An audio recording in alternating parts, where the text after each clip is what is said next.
Salut à tous, j'espère que vous allez tous très bien. Aujourd'hui on se retrouve pour une nouvelle vidéo. Donc comme vous le savez, je suis au Maroc à Casablanca et j'ai décidé de faire le ramadan. Donc si je suis un petit peu fatigué dans la vidéo, c'est normal. Bon, clairement aujourd'hui je suis pas sorti de chez moi. D'ailleurs je suis en pyjama, je vais vous montrer l'outfit quand même.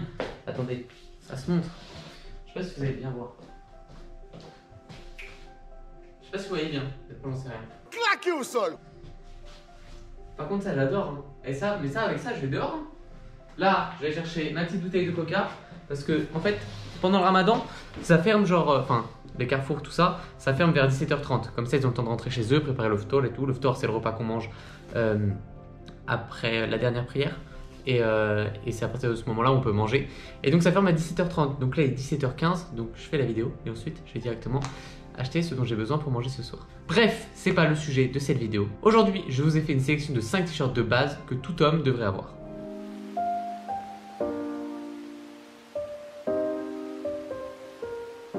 Parce que oui, chaque homme a besoin de quelques t-shirts de base dans son placard. Ils sont à la base des looks décontractés, idéal pour les superpositions. Bon, bien sûr, lorsque le temps le permet. Mais les t-shirts peuvent être parfaits également avec des costumes ou des looks un petit peu plus élégants. Et bien sûr, on va pas se mentir, c'est le vêtement parfait au printemps, mais également en été. On est d'accord, le t-shirt, c'est un des seuls vêtements sans lequel nous ne pourrions pas imaginer le monde. Ça vous dit que je vous fasse une petite histoire? De toute façon, il n'y a personne, hein, donc je vais la faire. On dit que la première version est apparue en 1918 et qu'en 1913, elle a gagné en popularité lorsque les soldats américains ont commencé à la porter comme partie de leur uniforme.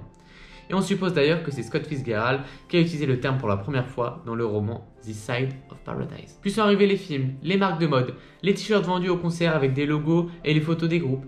Et on en est arrivé au point où le t-shirt est devenu ce vêtement de base que tout le monde possède, sous différentes formes, couleurs et impressions. À ce stade du jeu, une armoire n'est pas complète sans eux. Alors aujourd'hui, j'ai décidé de vous aiguiller et de vous montrer quels sont les t-shirts de base à garder dans sa garde-robe pour cet été. Bon, bien sûr, on va commencer directement avec l'indispensable du t-shirt, c'est le t-shirt blanc. Bon, vous connaissez très bien celui-ci et je suis sûr que vous l'avez dans votre placard. Le t-shirt blanc en coton à col rond est devenu populaire grâce à des acteurs comme Marlon Brando et James Dean, mais aussi parce que, étant simple, il se combine avec toutes les couleurs et peut passer de décontracté à semi-formel en fonction du reste des vêtements avec lesquels vous le combinez. Ce t-shirt ne doit être ni trop serré ni trop ample. Les manches doivent tomber à l'endroit exact des bras et l'ourlet doit être également à la même hauteur que votre ceinture. Bien que vous puissiez porter des versions oversize pour des looks un petit peu plus décontractés ou streetwear. Pour le deuxième t-shirt, on va partir sur le t-shirt rayé. Et oui, un favori français, le t-shirt rayé a une influence nautique, ce qui le rend idéal pour la plage, la piscine ou pour tout simplement se promener par une journée ensoleillée. Bon, clairement, la version blanche et bleue est la plus célèbre.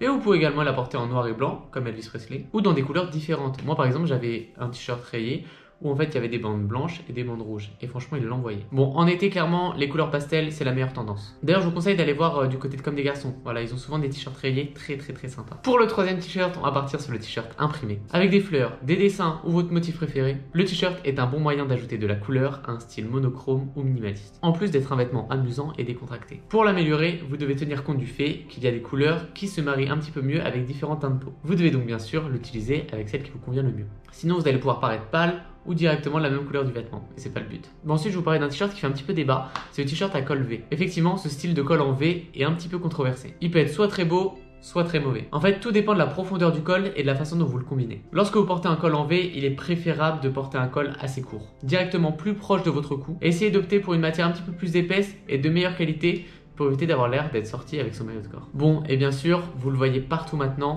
pour le cinquième t-shirt, c'est le t-shirt de concert. Et oui, votre groupe préféré peut être le meilleur compagnon pour cet été. Ce vêtement donne un style rocker à votre tenue. Et lorsqu'il est combiné avec un bon jean ou un chino, mais sans oublier bien sûr les baskets blanches, il peut créer une tenue idéale pour un rendez-vous, une réunion entre amis ou votre projet de week-end. Donc voilà, c'est la fin de la vidéo, j'espère que ça vous a plu. Je vais essayer de repartir sur un quota de 2 vidéos par semaine. Voilà, là j'ai pas eu trop le temps, mais voilà, je vais essayer de repartir là-dedans. J'espère que vous avez bien aimé cette vidéo, j'espère que tout se passe bien pour vous, et moi je vous dis à une prochaine vidéo. Ciao.